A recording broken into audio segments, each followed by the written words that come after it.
Bom dia, amigos da Guaíba. Estamos iniciando mais um Conversa de Carro pela Rádio Guaíba AM, FM, pelo portal da Record para todo o Brasil, para o mundo, em Global Ranch, esse poderoso Grupo Record.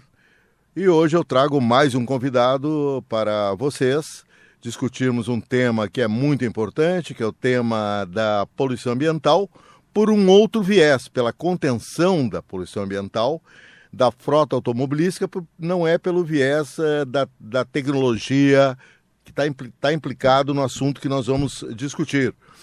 Mas eu trago ao programa o doutor Alexandre Massa, que é um advogado especialista em direito tributário, um dos melhores do Brasil. Sempre trago profissionais de alto nível ao programa. O doutor Alexandre Massa é de São Paulo, né? Tem muitos profissionais de São Paulo, não é que eu estou esnobando os profissionais locais do Rio Grande do Sul de qualquer parte. Desde que os profissionais tenham qualificação, eles são convidados a estarem no Conversa de Carro, que a gente tem uma preocupação com a qualidade da informação.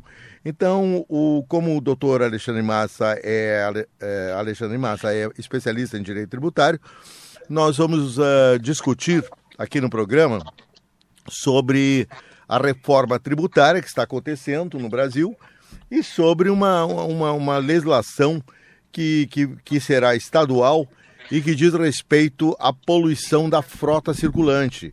Ou seja, se haverá um estímulo tributário de redução de tributos para aqueles veículos menos poluentes, enquanto que os mais poluentes serão mais onerados. Doutor Alexandre Massa, prazer em recebê-lo no programa. Renato, o prazer é todo meu. Minha saudação aos ouvintes da Guaíba e de todo o Grupo Record. Muito obrigado pela atenção. Doutor Alexandre, o senhor poderia situar o tema, por favor, porque foi um material que eu recebi através da sua assessoria e eu achei muito interessante essa questão da reforma tributária colocar um imposto ecológico, não? Um imposto verde. O senhor poderia me explicar o que seria isso, o IPVA verde, por favor? Sim, nós vivemos, todos sabem, um momento de alteração da legislação tributária brasileira. Estamos passando por um processo de reforma tributária, uma reforma bastante profunda. Ela não foi aprovada ainda, ela está na metade do caminho, digamos assim. O governo já venceu uma batalha na Câmara e agora está em votação do Senado. É uma reforma com muitos aspectos considerados ruins para o contribuinte, mas que tem também o seu lado bom. E uma das novidades muito bem-vindas, Renato, nossos ouvintes, é a questão da possibilidade dos estados cobrarem menos IPVA com o objetivo de preservação do meio ambiente. Então, não é obrigatório que os estados façam isso, embora a gente deseje que todos realizem mesmo, mas é uma possibilidade muito interessante e que tem como objetivo evidente reduzir a emissão de poluentes pelos veículos em nosso país, estimular a aquisição de veículos que sejam amigos da natureza. Isso é o que nós estamos chamando de imposto verde ou IPVA ambiental no âmbito da reforma tributária. Teria alguns critérios para a aplicação deste imposto, doutor Massa, ou isso será discutido tanto como produtores de veículos, que são as montadoras, principalmente na área do transporte? Nós temos um país que, infelizmente, ainda se move sobre rodas, né, no transporte rodoviário, porque deveria se mover muito mais por outros modais. Mas como vai funcionar isso aí na prática? Então, Renato, isso ainda não ficou claro, porque o que foi aprovado da reforma tributária até agora é só uma parte que está na Constituição. Uma lição de casa muito extensa ainda vai ter que ser feita pelos estados se, de fato, a reforma for aprovada. O que eu enxergo são duas possibilidades. A primeira é de que veículos que, pela própria natureza deles, digamos assim, emitirão menos poluentes, como é o caso dos veículos elétricos e os híbridos. E um segundo aspecto que pode influenciar nessa tributação mais branda, se os estados quiserem de fato implementar isso, é promover uma espécie de uma análise individual de cada veículo, como se fosse uma inspeção veicular de modo que o veículo que estivesse com a emissão de poluentes dentro do limite previsto na normatização, ele pagaria menos de IPVA, e outros veículos mais antigos, talvez até desregulados, mais emissores, com mais emissão de gases tóxicos, esses daí poderiam sofrer uma tributação maior do IPVA. Então, essas são as duas opções que estão no horizonte, mas, repito, isso ainda pode ser modificado pelo Senado na aprovação da reforma.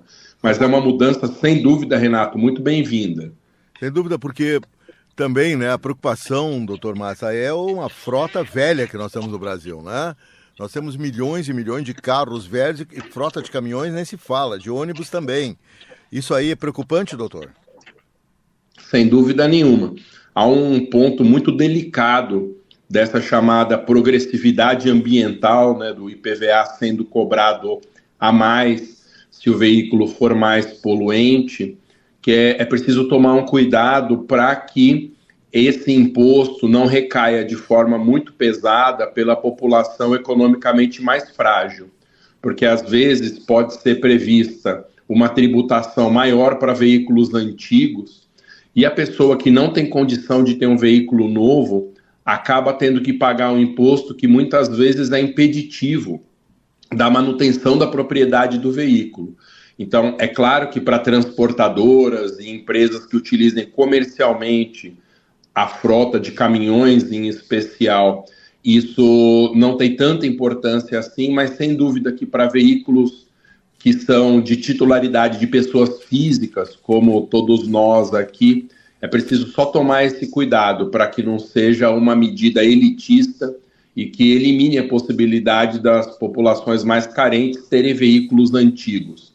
É preciso que se faça isso com muito cuidado para não impedir, de fato, a propriedade de veículos mais baratos, mais antigos e que, portanto, possam ter algum problema de emissão a mais de gases tóxicos. Teria uma maneira de ter uma legislação que fosse democrática, mas evitasse esse elitismo, quer dizer, não onerasse?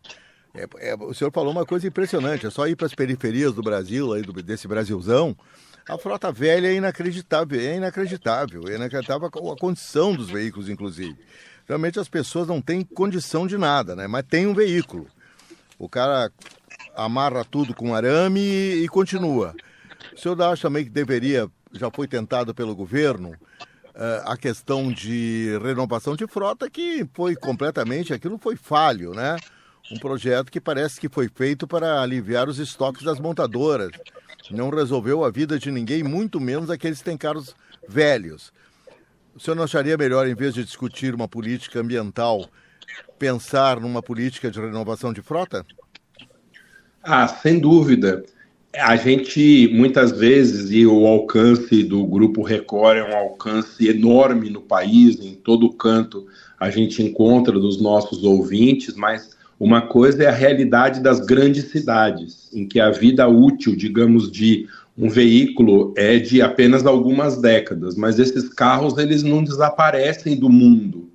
Eles acabam sendo vendidos para locais mais distantes, para a população mais carente, e mesmo quando a vida útil do veículo já está indo para o vinagre, ainda assim o veículo continua circulando. Então, é preciso que se faça alguma espécie de inspeção veicular, sim, incluindo esses veículos mais antigos, da população mais carente, mas tomando cuidado de estabelecer caminhos para que a pessoa consiga corrigir essa emissão excessiva, em vez de simplesmente ser punida com a perda do veículo, que seria uma coisa muito cruel para quem mora nos locais mais distantes do nosso país. Mas será que haveria essa condição de fazer isso, já que o senhor, claro, o senhor tem uma visão bastante social, de evitar essa discriminação? Eu também acho, as pessoas, o cara lá que trabalha com o carro, que é pintor de paredes, que, enfim, faz serviços com o automóvel, vai buscar frutas numa Ceasa, tudo isso é realmente terrível, tirar um veículo de uma pessoa que tem no veículo a sua fonte de renda. O senhor veria alguma saída para isso, doutor? Sim, um programa de substituição de frota, de renovação da frota também seria muito bem-vindo talvez com a isenção de impostos, e aí feito um controle muito cuidadoso de quem que se beneficiaria dessa isenção, para veículos mais novos, em substituição a veículos antigos mais poluidores, que seriam, de alguma forma, eliminados pelo governo. É preciso que se tenha certeza de que esse veículo que é substituído por um veículo novo, subsidiado por um programa de governo, que esse veículo deixe de circular, porque senão a gente acaba não resolvendo o problema. Mas um programa amplo de substituição de frota por veículos mais novos seria uma solução para esse caminho. E aí não depende do governo do estado. Aí sim, essa seria uma medida que precisaria ser implementada pelo governo federal.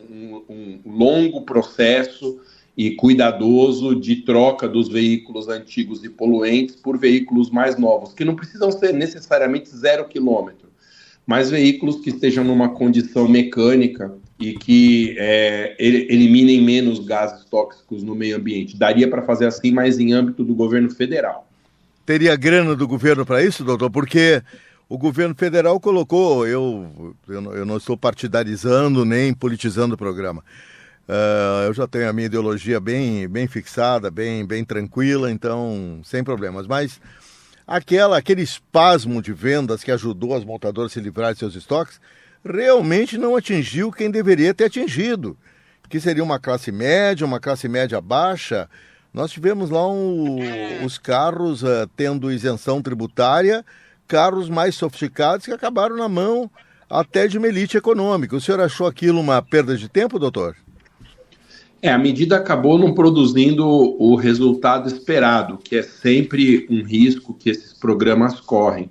Você me perguntou se teria dinheiro para isso. O dinheiro sempre tem, porque é preciso que seja feita uma conta de quanto que custa um veículo poluente para a sociedade, quanto que representa essa emissão a mais de gases tóxicos em termos de políticas de saúde pública, como que essa poluição em excesso exige uma necessidade de limpeza urbana e limpeza dentro das residências, mas essencialmente a questão de saúde mesmo. A poluição ela custa caro por causa da política de saúde pública que é necessária para você reverter, às vezes, quadros graves de saúde de uma pessoa que tem, por exemplo, problemas respiratórios e que são muito agravados e às vezes levados ao extremo por causa da grande poluição. Então pode-se ter uma impressão, em primeiro momento, equivocada de que seria um gasto do governo federal a fundo perdido, mas na verdade terminaria sendo uma economia, porque o que você gasta com esse programa de substituição de frotas, ele acaba sendo descontado do custo elevadíssimo para o sistema público de saúde que decorre dos efeitos negativos de uma poluição.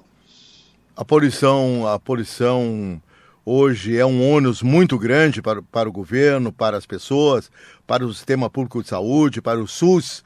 O senhor vive numa das cidades mais poluídas do mundo. Eu, quando vou a São Paulo, no segundo dia, sinceramente, eu estou me sentindo mal. Não que nós sejamos aqui em Porto Alegre um exemplo de antipoluição. Pelo contrário, Porto Alegre é uma cidade mal gerida na parte do sistema de trânsito, congestionamentos constantes, há um evidente mau gerenciamento, mas não tem o nível de frota que tem em São Paulo. Eu acredito, como senhor cidadão, eu acredito que mora em São Paulo, viva em São Paulo, deve também, como ser humano, como um cidadão de uma cidade, sentir esse ônus do que uma frota veicular gera de problemas na saúde das pessoas, né? Então, Renato, eu moro aqui em São Paulo mesmo, numa travessa da Avenida Paulista, ou seja, no coração da cidade. Aqui a situação da poluição é tão crônica que, para dar um exemplo assim bem prosaico, se nós limpamos a casa pela manhã e deixamos alguns vidros abertos, no final da tarde já é preciso limpar de novo, porque a fuligem da poluição já tomou conta. Se isso é isso que o senhor está dizendo, doutor, eu que sou um fã da Avenida Paulista, né, doutor? Eu comecei a frequentar essa Avenida Paulista quando tinha 20 e poucos anos, eu tenho 70 hoje, já estou bem vivido, né? Mas eu era fã, né, daquele pujança, né? Eu olhava e dizia, puxa, esse é um Brasil que deu certo. Não, não deu certo, não. Esse Brasil não deu certo, porque nós temos aí um capitalismo predatório com poucas iniciativas realmente concretas, sérias, consistentes para combate da poluição. O senhor falar uma coisa dessas, aí como cidadão paulistano, como um profissional de alta qualificação, é muito deprimente, né, doutor? É verdade. Alguns anos atrás, cerca de 10 anos atrás, o município de São Paulo até tentou uma política pública de inspeção veicular com foco na baixa emissão de poluentes pelos veículos da frota. A questão é que se uma cidade do porte de São Paulo toma sozinha essa decisão, acaba não mudando nada. Porque você veja, na região metropolitana aqui de São Paulo, em que nós temos dezenas de municípios, pouquíssimos aderiram à inspeção veicular. E aí a gente chega a uma situação ridícula, porque é feito um controle no município, se você dá 2 passos para o lado, atravessa a fronteira para o município, conglomerado vizinho, ele já não faz controle nenhum. E claro que a região metropolitana sofre como um todo, então todos precisariam fazer a inspeção veicular, que acabou caindo, deixando de ser realizada por essa ideia de que não adianta a capital fazer e os outros municípios largarem para lá. A poluição fica muito pouco reduzida se isso não é feito em conjunto pelas cidades todas do conglomerado urbano. Bom, e no caso de São Paulo é mais agravada a situação que o senhor está dizendo, porque também a densidade populacional das cidades em volta de São Paulo, ABC Paulista e mesmo o interior é muito grande, né? Campinas hoje é uma grande cidade, por exemplo, do Brasil, do mundo, até uma cidade interiorana, né? E que deve ter também, até pela condição de Campinas, que é tudo muito junto, né? O espaço físico não é tão grande, deve ser índice de poluição muito elevado, né? Sim, você sabe, Renato, que eu moro em São Paulo agora, mas eu sou de Guarulhos, aqui a 10 quilômetros da capital. Guarulhos é a 13ª maior cidade do Brasil, tem 1.300.000 habitantes. Guarulhos é maior do que metade das capitais brasileiras. E tem uma frota de veículos, e por ser uma cidade mais pobre, de veículos normalmente mais antigos e mais poluentes, é uma frota absolutamente fantástica. E você veja, se São Paulo promove uma política dessa de inspeção veicular, mas Guarulhos deixa para lá, toda a poluição emitida em Guarulhos acaba atingindo a capital também. Então, não só Campinas, como Guarulhos, Ribeirão Preto, grandes cidades aqui, maiores que muitas das capitais, elas enfrentam esse problema de controle ambiental e que acaba estourando no colo da população, porque a inspeção veicular, quando era realizada aqui em São Paulo, embora fosse uma medida aplaudida por muita gente, ela custava para a população. E às vezes tem gente que simplesmente não consegue pagar e ou abandona o veículo de algum jeito, ou acaba rodando com o veículo na clandestinidade, torcendo para não ser fiscalizado e não ter o veículo apreendido. Então, de fato, nas grandes cidades e nas metrópoles, esse é um problema muito agravado pelo contingente populacional grande demais. Essa questão de São Paulo, que o senhor participa também, que é o rodízio de veículos, né? Não sei se o prezado Tarcísio continua com isso. Resolve alguma coisa ou não, doutor?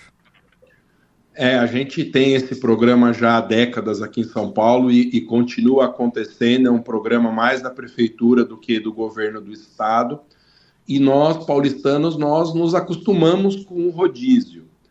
O que acontece é que, deixando mesmo de lado a questão ambiental, porque sempre vai ajudar você ter aí cerca de 1/5 da frota deixando de circular em dias úteis nos horários de pico, o que termina acontecendo é que muita gente tem o carro do rodízio, tem condição de ter mais de um e compra um carro velho para poder circular somente naquele dia e você agrava a situação em vez de ajudar. O trânsito de São Paulo ele não comporta mais a quantidade de veículos que a cidade tem, há muito tempo não comporta. Então, o rodízio ele é indispensável, não só para algum controle ambiental, embora tenha esse problema do segundo carro, mas também para ser viável a circulação. Os dias em que o rodízio é suspenso aqui por greve de ônibus, por exemplo, ninguém consegue andar na cidade porque a frota inteira é colocada na rua.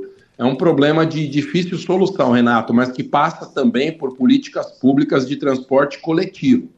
Ninguém se sente à vontade aqui em São Paulo, podendo utilizar o próprio carro, de trocar por ônibus ou por metrô, porque são meios de transporte muito deficitários, muito cheios, a extensão das linhas de metrô está aumentando, mas ainda é relativamente pequena. Então, sem dúvida, o estímulo ao uso do transporte público é um sonho que ajudaria a resolver todos esses problemas, mas distante da realidade pela baixa qualidade ainda do serviço prestado. O problema, doutor, que fica tudo distante da realidade. Olha, eu testei centenas de carros no trânsito de São Paulo, no interior de São Paulo, por todo o Brasil, por todo o mundo, aliás.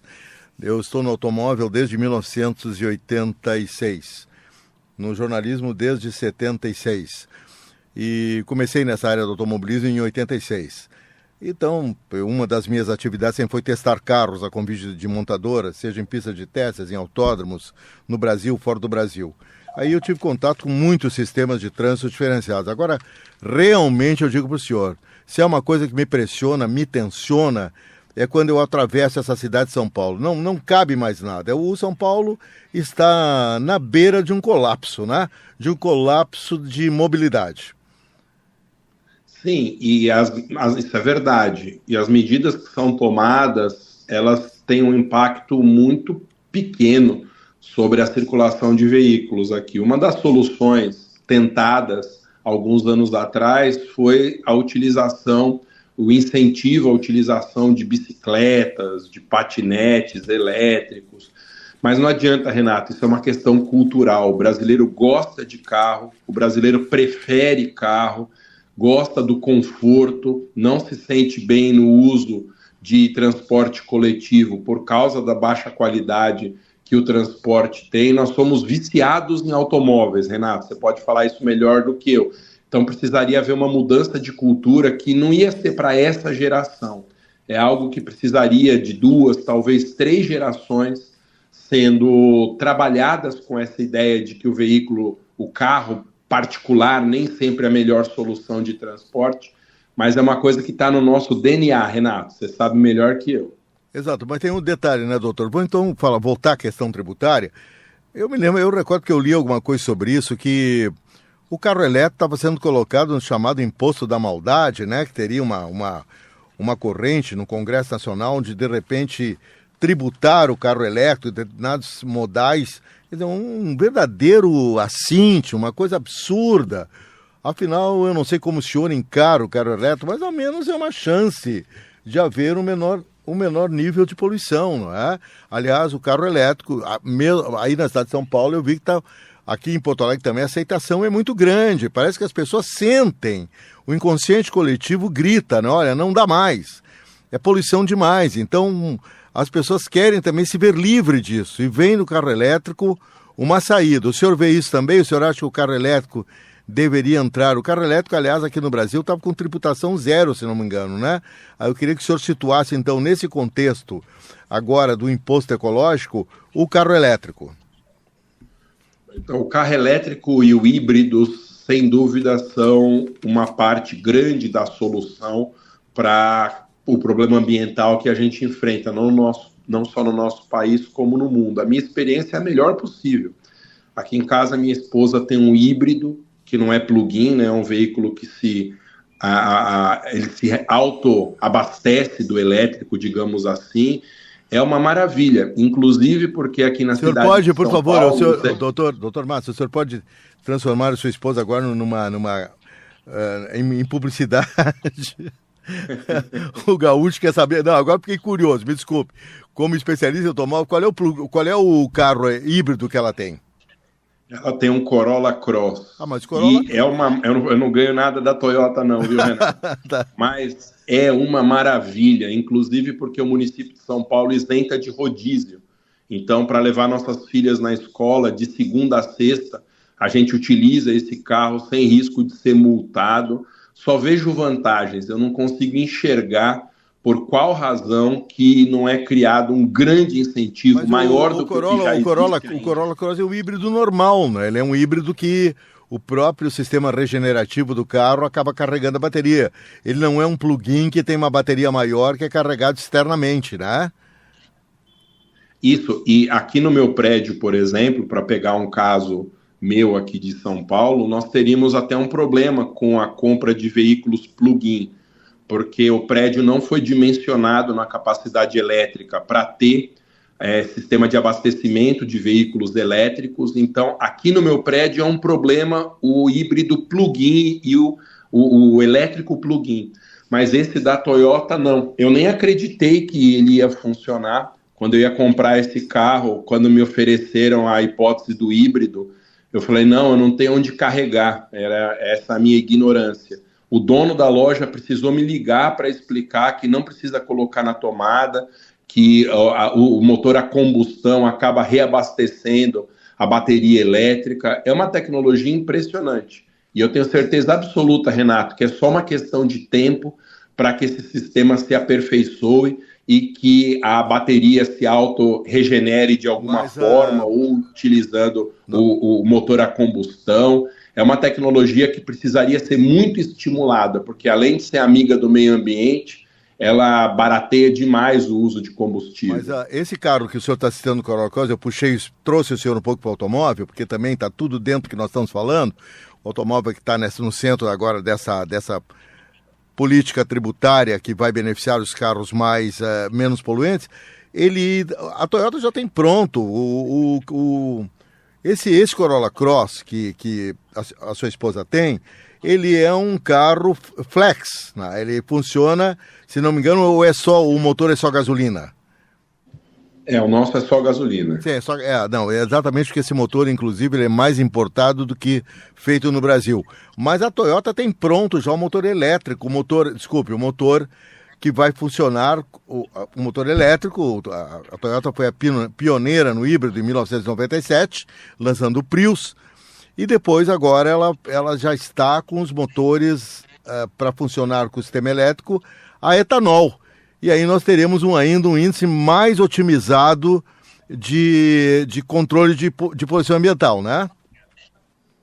Você veja, Renato, que as soluções estão sobre a mesa. Não é nada que precise ser reinventado, nada que exija uma pesquisa caríssima. A gente já tem aí a tecnologia disponível para que a solução não seja uma solução tão distante da nossa realidade. Dá a impressão que eu estou fazendo propaganda aqui, mas esse híbrido da Corolla, quem não conhece, procure conhecer, porque é de fato impressionante. A gente esquece de abastecer o carro de tanto que o elétrico funciona bem e sem precisar gastar com a energia. Não preciso de uma tomada do lado da minha vaga aqui. Claro, mas isso, aí tem um detalhe, aí eu como um ferrenho defensor do meio ambiente, né? Eu digo que funcionaria melhor ainda quando colocarem um combustível alternativo à gasolina no tanque, né? O que me preocupa é essa gasolina, né? Agora eu pergunto para o senhor sobre por que foi colocado, doutor? O senhor é um tributarista da maior competência. Por que esse negócio que falaram nesse imposto da maldade? O senhor acompanhou isso aí? Que história era essa de tributar, colocar o carro elétrico como um inimigo da sociedade? Quem é que teve essa ideia genial? Olha, Renato, eu não sei quem é o pai da ideia infeliz, mas ela é uma péssima ideia mesmo. O que aconteceu é que alguém vai ter que pagar a conta da reforma tributária, porque pelo que a gente assiste das apresentações do governo, dá a impressão que a reforma tributária só vai reduzir tributo para todo mundo. Ninguém vai ter que pagar mais, quando na verdade a conta não está fechando. Alguém vai ter que se sacrificar pagando mais tributo do que paga hoje para que haja a desoneração que o governo vem prometendo na reforma. Então, essa tentativa de supertributar os elétricos foi um desespero do governo para tentar fechar a conta, mas uma ideia infeliz, mas que felizmente foi repelida rapidamente, de modo que não tem ambiente hoje social para que essa supertributação aconteça. Não tem sentido. Os carros elétricos continuam com o tributo normal, doutor Massa? E o carro híbrido também é tributo normal? Então, no momento em que a reforma está sendo discutida hoje, a tributação é normal. Sim, mas mas o carro híbrido estava com zero imposto, né? Então, permanece, neste momento da reforma, permanece com tributo zero. O que a gente espera é que continue sendo desse jeito. Já é uma tributação mais baixa do que o veículo a combustão. Aliás, né, Renato, como tem que ser mesmo. Se você precisa estimular o veículo elétrico e o híbrido, você tem que cobrar menos imposto dele para ele chegar mais barato.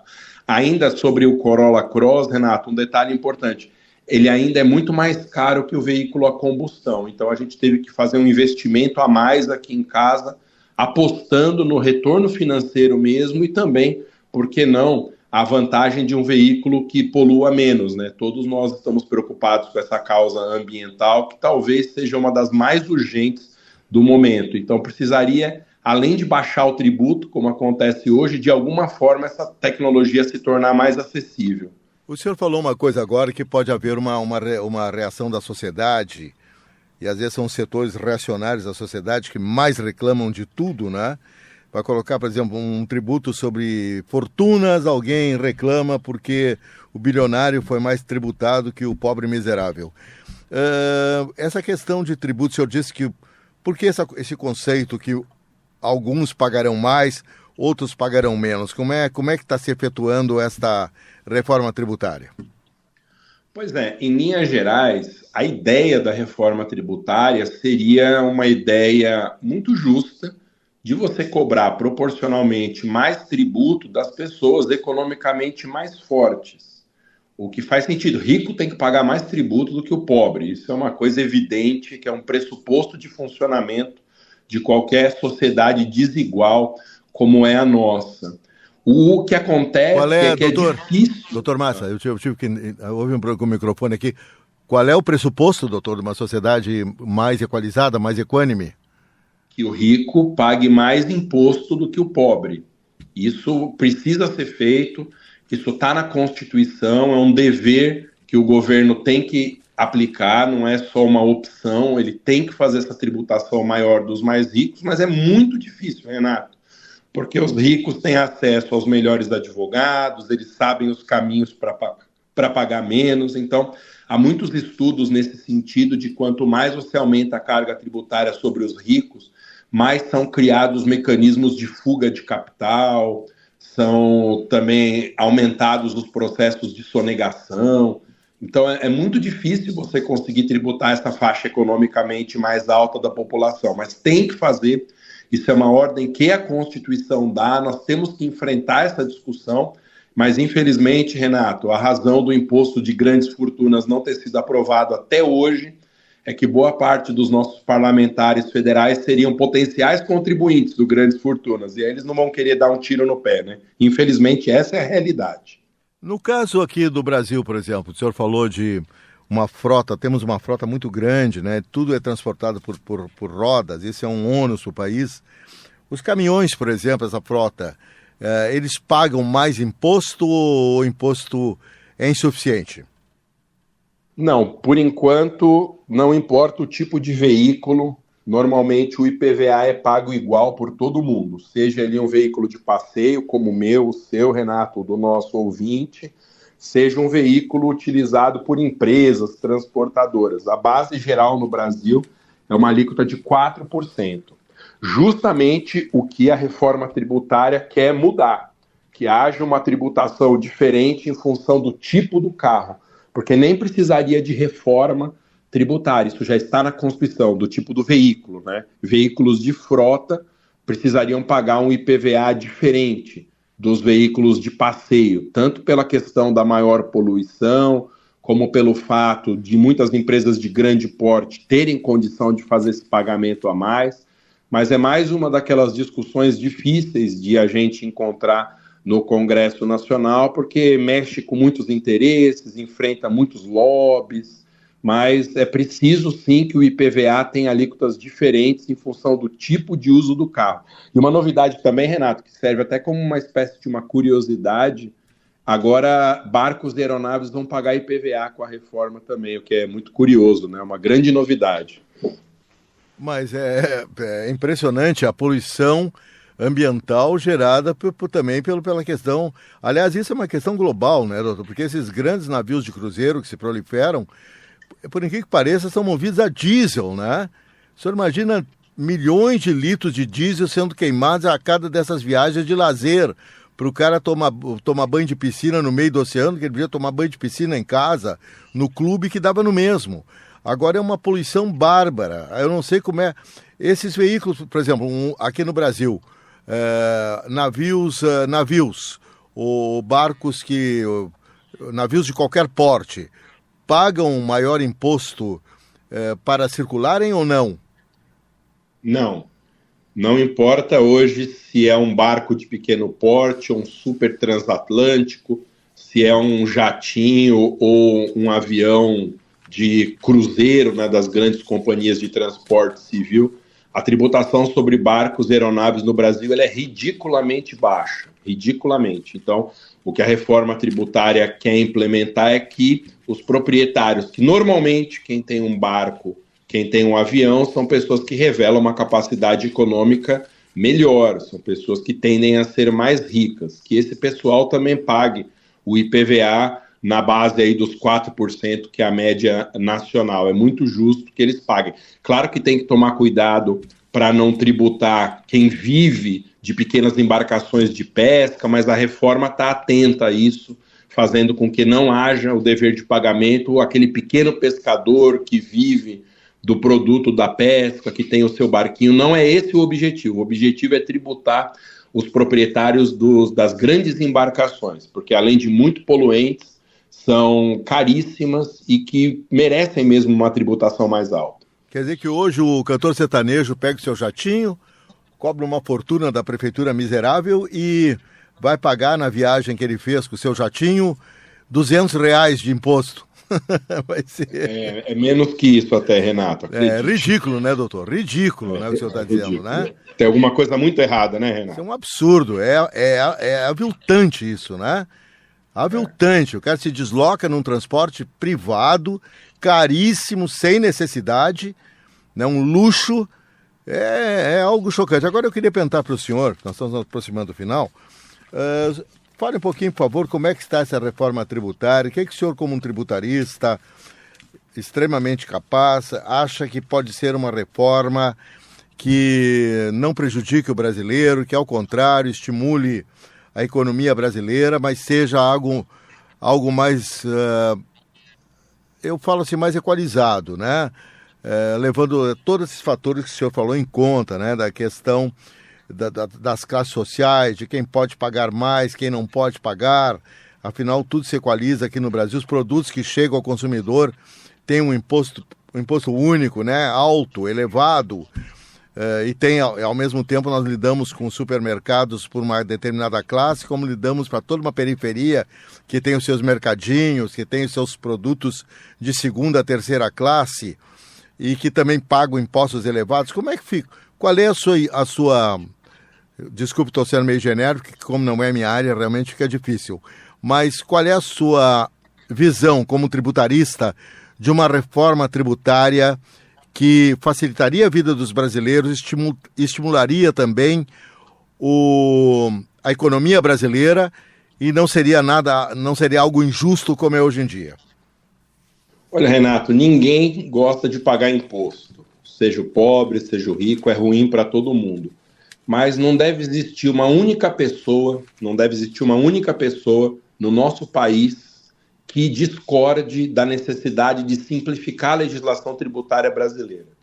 É algo assombroso, é uma aberração a quantidade de tributos que nós temos no nosso país, a complexidade da legislação tributária. E eu falo até como parte interessada que, como advogado tributarista, eu acabo me beneficiando da complexidade da legislação, porque afinal são causas que aparecem no meu escritório para eu explicar como que funciona a tributação para o cliente. Ela é muito complicada, ela às vezes parece que é feita para ninguém conseguir cumprir, e aí a fiscalização deita e rola em cima dessas infrações gerais que todo mundo acaba cometendo por não conhecer a legislação. Mas eu diria que são duas as coisas fundamentais que a reforma tem que fazer. Doutor Massa, oi? Você é indelicado interromper o senhor, mas eu queria saber, essa legislação tributária, ela é mais complexa ainda no nível empresarial ou ela é igualmente complexa também para o cidadão? Não, ela é muito mais complexa para o empresário. Para o cidadão ela é difícil, é muito difícil. Para o empresário ela é impossível. Se Se pegar, por exemplo, o caso de um imposto como o ICMS ele é feito para não ser pago da forma correta, porque não há um único comerciante no país, eu posso fazer essa afirmação e assinar embaixo, que pague o ICMS corretamente. De tão complexas que são as regras, qualquer fiscal que baixar em qualquer estabelecimento comercial vai achar alguma coisa de errado. E aí a gente fica pensando se isso não é feito intencionalmente para criar uma crise, de modo a que todo mundo faça alguma coisa errada e a fiscalização de algum jeito se beneficie com esse ilícito coletivo. Mas é muito pior para o empresário. Se beneficia em termos de um Estado que gasta demais, doutor? Sim, o nosso Estado é caro e ele precisa do pagamento elevado de tributos. E, sem dúvida, essa máquina pública caríssima que nós temos, ela está aí no caldo do problema da complexidade tributária brasileira. Exato. E há maneiras nessa reforma tributária de se... Eu queria perguntar uma outra coisa, por favor. Também, atualmente, o senhor acha a questão do IPVA, né? É justo o IPVA, por exemplo, paga tanto o cara que tem um Porsche de 700 HPs que acaba atropelando pessoas em São Paulo e outras cidades, e os veículos mais em conta, mais acessíveis. Então, como é que o senhor acha? O imposto é justo? O IPVA é justo no Brasil? Não, Renato, não tem nada de justo. Ele é o contrário do justo, porque atualmente, vamos dizer assim, nesse novembro de 2024, em que nós estamos conversando aqui com todos os nossos ouvintes da Guaíba e do Grupo Record, hoje é assim, é uma alíquota só para todo mundo. Então, se eu tiver um Rolls Royce de 10 milhões de reais ou tiver um Fiat Mobi, eu vou pagar os mesmos 4% que todo mundo paga. Isso é profundamente injusto. Um veículo esportivo, um veículo caríssimo, que ultrapassa muito a finalidade de transporte e serve para outros fins, por um gosto pessoal do proprietário, que às vezes tem 10, 20 carros nesse valor, precisaria pagar uma alíquota muito maior do que os 4% da média brasileira. Mas a reforma está mexendo com isso também, viu, Renato? Sim. Agora tem previsão de progressividade do imposto em função do valor. Carro mais caro vai pagar alíquota maior do que o carro mais barato. Quer dizer que, então, eu falei uma coisa, atirei no gato, acertei o leão. Quer dizer, o Porsche, realmente um Porsche hoje, o Porsche tem aqui em Porto Alegre tem proliferação de Porsches. O rico aqui gosta de se mostrar em Porsche. E é impressionante, porque eles pagam mais de 1 milhão, 2 milhões por carro e tal. E a mesmo 4%, eu pensei que houvesse uma alíquota bem mais pesada em cima de um carro desses. Não tem não. São os mesmos 4% do veículo mais popular que possa existir no nosso país. Muito injusto. Como é que o senhor acha que pode ser feito na reforma, então? Na reforma tem que ter alíquota maior do que 4% em função do preço do carro. Se for um carro caro, na casa de 1 milhão de reais, que seja uma alíquota de uns 6%, por exemplo. Se for um veículo super caro, acima de 2 milhões, que a alíquota cresça para 8%, para 10%, e veículos populares pagarem menos do que 4%. Esse seria o mundo ideal, Renato. Eu acho que deveria caminhar por aí. A reforma está prevendo essa possibilidade. Resta saber se os estados vão ter coragem de tributar com IPVA maior os super ricos, né? E esses carros aí, o senhor não pensa que a venda é pouca, porque os carros muito caros, como há muita concentração de riqueza no Brasil, eles são muito vendidos, né? É um dinheiro que está deixando de ser arrecadado, né? Renato, já que você deu o exemplo, e aqui a gente pode falar de marca, eu não sei o que está acontecendo com o Porsche, porque aqui em São Paulo também tem para todo canto, o veículo é caríssimo, e mesmo pagando os baixos 4% de IPVA, dá um dinheiro danado de imposto que tem que ser recolhido para o Estado, tem uma proliferação por aqui também. Acho que a Porsche está muito bem posicionada no mercado de venda de veículos de luxo no país. A Porsche é a marca de luxo que mais vende no mundo, e ela tem, para o rico, ela tem aquele desafio, né? É uma marca muito estatutária, dá muito status, e ao mesmo tempo exige que em determinado momento o riquinho mostre a sua habilidade ao volante. Em geral, ele perde o controle, mata, atropela, faz o diabo, né? Porque Um Porsche é um carro muito específico, né? Olha, eu vou dizer bem para o senhor, não deveria nem ser colocado na mão de pessoas que não têm qualificação para lidar com as especificidades de um carro de altíssimo desempenho. E eu vejo que as pessoas aqui em Porto Alegre, eu vejo muito Porsche Carrera, GT, os mais potentes, os mais desafiadores. Eu só fui desafiado por esse tipo de carro em autódromo, em testes de, olha, alguns carros, eu me lembro de um teste que eu fiz com a MG GT, pista de testes lá em São Paulo, lá no Velocitar, que era sempre o autódromo preferido da Mercedes-Benz, realmente o carro me intimidou com toda a minha experiência. Então, imagina colocar isso na mão de um imaturo qualquer. E além do que, a tributação facilitando o acesso, né? Além de tudo isso. E aí, Renato, há um aspecto interessante que você, como super especialista, vai saber mais do que eu. Como os veículos elétricos, eles mudaram a relação que existe entre custo e aceleração de carros, né? Alguns carros elétricos têm um 0 a 100 que se aproxima de Fórmula 1 num preço que nem se compara com o preço de um Porsche. Acho que mudou a percepção que nós temos que ter de alto desempenho, de velocidade com alguns elétricos, não é isso, Renato? Com certeza absoluta. Aí também o senhor falou uma coisa muito importante. Como tributarista, esses carros potentíssimos, que os chineses, uma questão de autoafirmação das marcas. Esses tempos aí, pouco tempo atrás, eu estava com o Seal de 531 HPs lá no Arras Tuiuti, que é uma pista de teste no interior de São Paulo. É apavorante esse carro, ele é assustador, porque além do que ele não tem aquela firmeza de reações que tem essas marcas alemãs. Mas não interessa, então você está colocando um carro potentíssimo, é uma Ferrari barata, na mão de um público maior, né, doutor?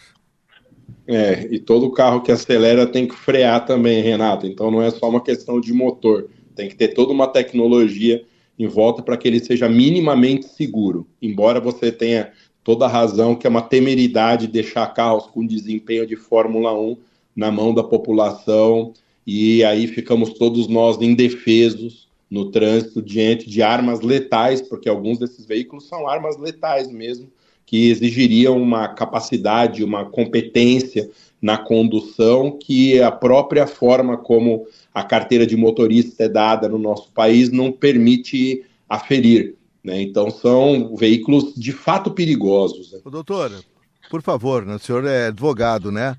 Repare só aquela morte, 2 mortes em São Paulo que foram absolutamente aberrantes, né? O cara que acertou aquele pobre Sandero pela traseira, Sandero meio velho, com aquele Porsche, que era um Carrera, e Porsche GT, um Carrera, e o outro que perseguiu aquele motociclista até matá-lo, porque o motociclista achou que ia superar um Porsche, né? Então, além do que, tem esse mau uso, né? Quer dizer, como o senhor disse, deveria já ter na legislação também uma exigência de habilitação muito mais complexa, como é no Japão, em relação à cilindrada, em relação à potência e velocidade desses carros, né?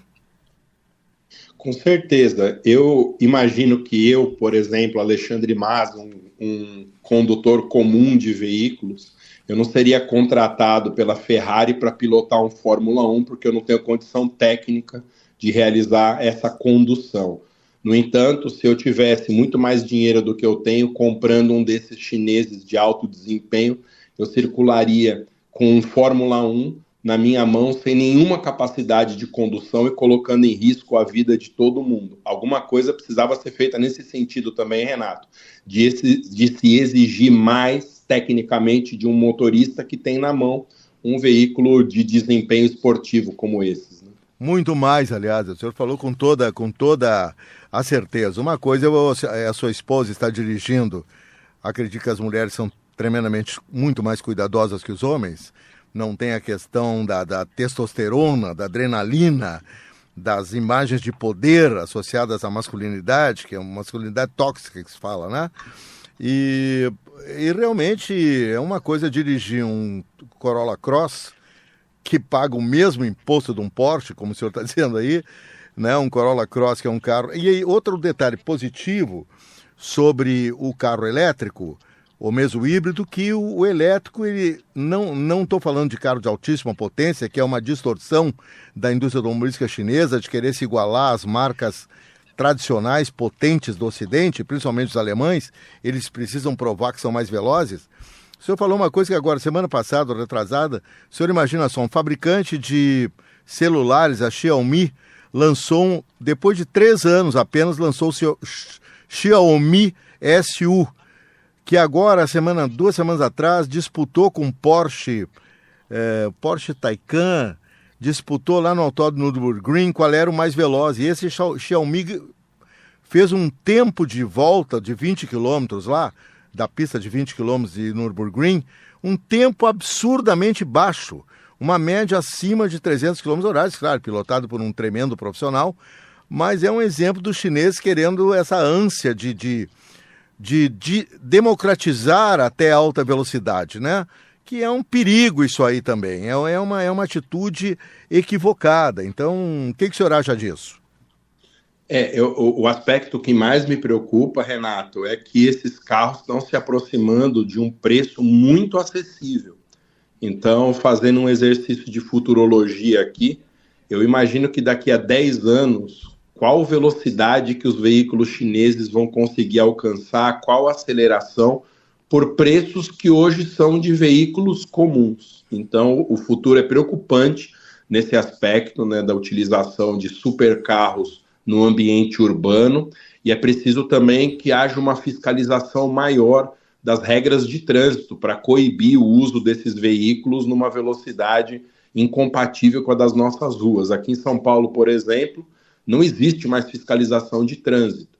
Os políticos, eles perceberam que a multa de trânsito é impopular, que a multa de trânsito tira voto, e eles desaparelharam as empresas estatais aqui de fiscalização, e nós voltamos a um estado de barbárie no trânsito de São Paulo. Então, o gestor público, ele não perde votos com a antipática multa, que sempre é algo antipático, mas em compensação a gente está pagando um preço altíssimo pelo aumento de mortes aqui no trânsito, pelo aumento de acidentes, de problemas que tragam incapacidade para o condutor e para as vítimas. É preciso voltar a uma fiscalização mais presente do nosso trânsito, mas isso não é popular, né? Não dá voto, Renato. O trânsito também é uma questão jurídica, doutor, no sentido que a punibilidade, o senhor como advogado, ela é necessária? Sim, claro, ela é necessária, ela é indispensável, e não há trânsito que consiga fluir minimamente se as pessoas não forem punidas pelas infrações cometidas. Eu não sei qual que é a realidade de Porto Alegre. Muito ruim. Como o senhor disse, eu noto uma agressividade aumentando a cada dia, os carros cada vez mais potentes. É impressionante, não tem.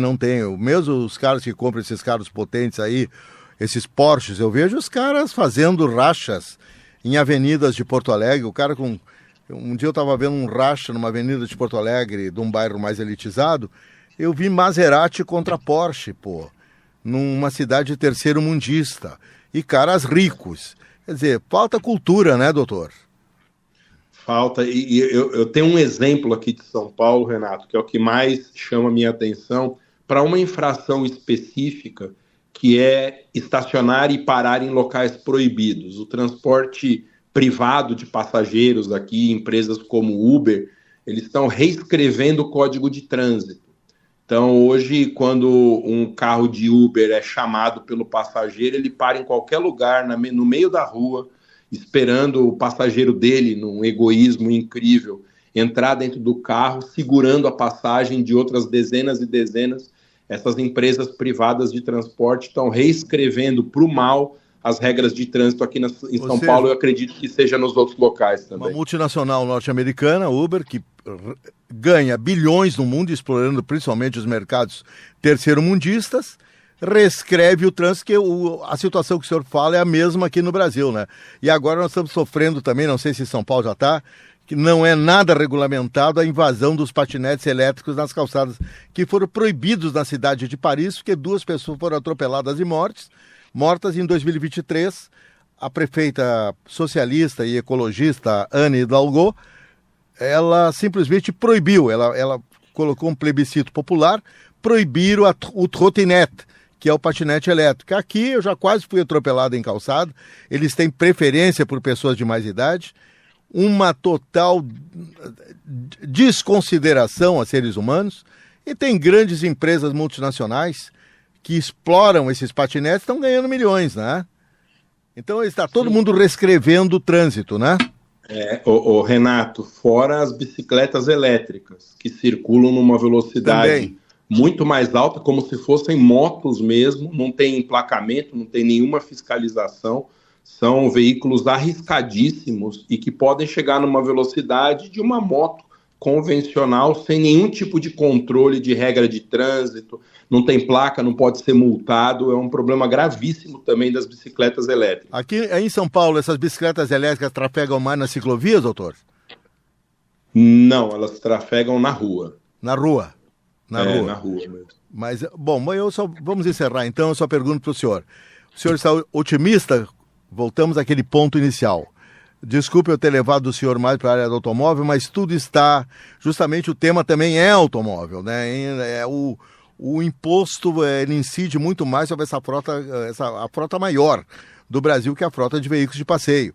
O senhor está otimista quanto a essa reforma? O senhor acha que vai adiantar alguma coisa ter um imposto ecológico? Ter um imposto verde no Brasil? Resumindo tudo que a gente disse aqui sobre a tributação, Renato, nesse papo muito agradável com o nosso ouvinte, gostei demais de participar. A reforma tributária é bem-vinda e esse imposto verde que vai tornar mais caro o uso de um veículo poluente, ele realmente tem que ser colocado em prática. É uma das mudanças positivas da reforma. Não são muitas as mudanças positivas da reforma, mas o imposto verde, o imposto ambiental, com certeza é uma novidade que é muito bem-vinda. E vai ter impacto positivo no meio ambiente? Vai, com certeza vai. Não sei se vai ser tudo que a gente espera, mas vai ajudar mais do que atrapalhar. Doutor Alexandre Massa, espero que o senhor tenha achado agradável a nossa conversa. A preocupação é sempre a informação, decodificar essa informação para os ouvintes, né, para o público leigo também. Claro, tem especialistas o público ele não tem face, né? Tem pessoas de todos os níveis, de todo tipo de conhecimento, de todo nível educacional, cultural. A gente faz um jornalismo para todos. Mas a minha preocupação é sempre, por isso que desculpe eu ter sido minucioso e até insistente em alguns temas, para até que tivéssemos também, fugindo um pouco só da questão jurídica, né? Tivéssemos um programa mais colorido no tema. Então, muito obrigado pela sua participação, foi de uma extrema gentileza e certamente o senhor voltará ao programa. Muito obrigado, Renato. Um abraço também aos nossos ouvintes da Guaíba e de todo o Grupo Record. Muito obrigado. Tivemos então aí, amigos, sempre com a ajuda providencial aqui do nosso operador, o nosso profissional de alta qualificação, que é o Cleiton, que abre espaço para que a gente grave aqui Eu gravei esse programa hoje, quinta-feira, né? Sexta-feira inviável, o Cleiton já me avisa, não aparece.